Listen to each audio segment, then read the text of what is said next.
The Bigfoot encounter at Bluff Creek. For decades, the forests of North America have carried a chilling legend.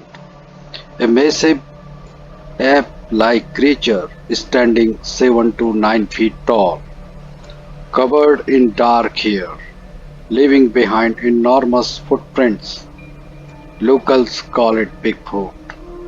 Native Americans tribes had stories of a giant wild man who lived in the mountains, avoiding human contact but watching from shadows.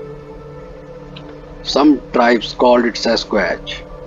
By the mid 20th century, hundreds of reported sightings came from remote forests, especially in the Pacific Northwest, Washington, Oregon, and Northern California.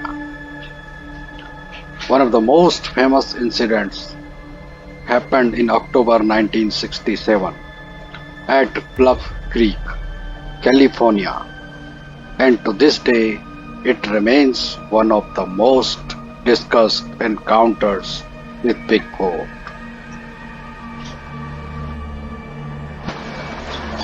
Two men, Roger Patterson and Bob Gimlin, were horseback riding near Bluff Creek.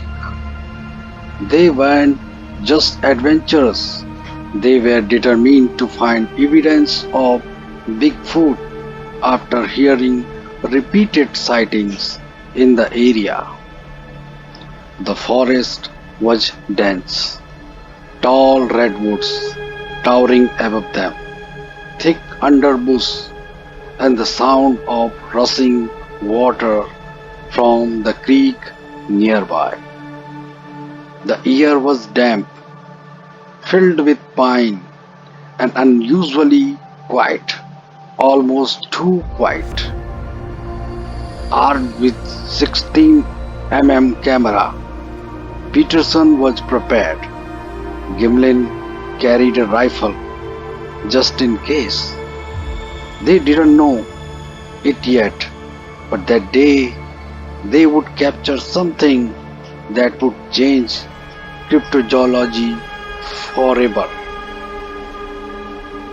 For, for hours they trekked through the rough terrain, spotting deer tracks, broken branches, and something strange, huge footprints in the mud, each about 14 to 16-inch long.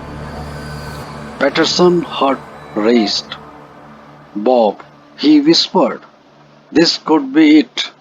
Keep your eyes open. They followed the tracks cautiously.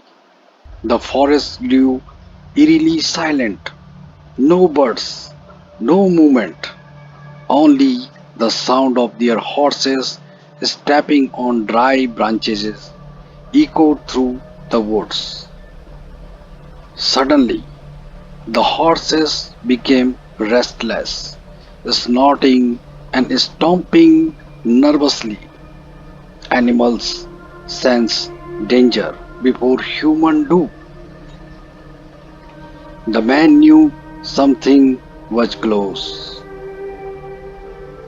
Then a strange musky odor filled the air, thick and unpleasant, unlike anything they had smelled before. The kind of smell that clings to your skin, heavy and wide. And then it happened. Through the trees, about 100 feet ahead, a giant, dark figure emerged from the creek bed.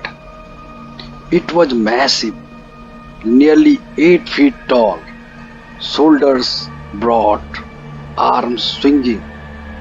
Its entire body was covered in dark brown hair, glistening under the afternoon sun. The creature walked on two legs, not like bear, but upright, sturdy, and purposeful. Peterson fumbled with his camera, his hand shaking. Bob, do you see it? Bob, do you see it? Bob stared, frozen. The creature glanced at them briefly, its face partly visible, deep set eyes, a flat nose, and an expression that wasn't just animal but something almost human. It didn't attack. Instead, it turned and walked steadily away, swinging its long arms. At one point, it looked directly at the camera, that one chilling look that would later become the most famous frame in cryptid history. Patterson filmed every second, his camera rattling, his breath heavy. Gimlin gripped his rifle but didn't fire. He later said, I couldn't shoot. It didn't feel right. It didn't act like a wild beast. It just wanted to leap. Within less than a minute, the creature disappeared into the dense forest. Shaken, the man rushed back to camp. The film Peterson captured, now called the Peterson Gimlin footage, would become one of the most analyzed pieces of Bigfoot evidence in history. Skeptics claimed it was a man in a costume. Believers argued that no costumes in 1967 could mimic the muscle movement, gait, and proportions seen in the footage. Even scientists studied the film frame by frame, unable to agree on whether it was real or fake. But here is the strangest part. Both Peterson and Gimlin stuck to their story until the end of their lives. They never wavered.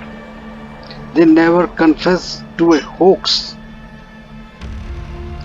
And to this day, people still travel to Bluff Creek hoping to see the creature that Peterson and Gimlin filmed. Some say Bigfoot still roams those forests, watching hikers from the shadows, leaving behind enormous tracks as a reminder that we are not alone in these woods.